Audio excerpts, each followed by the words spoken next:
உன் தம்பிய காலையில இருந்து ஆளே காணண்டா. தம்பியை காணுமா? ஆமாடா. இன்னைக்கு அவனுக்கு ரிசல்ட் இல்ல. ஆமா. அதான் காணாம போயிட்டான். நீங்க போயிட்டு வெளியே மாடியில எங்கேயாச்சும் இருக்கானு பாருங்க. நான் போய் பாக்குறேன். எங்க போயிருப்பா?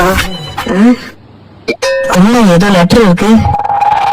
அன்புள்ள குடும்பத்திற்கு உங்கள் அன்பு மகன் எழுதும் கடிதம்.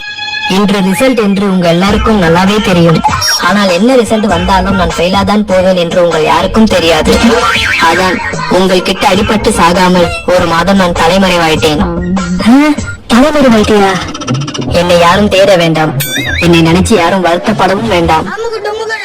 ஏன் என்றால் ஒரு மாதத்துக்கு தேவையான பணத்தை அண்ணனோட பரிசில் இருந்து எடுத்துக்கொண்டு வந்து விட்டேன். பணத்தை எடுத்துட்டானா?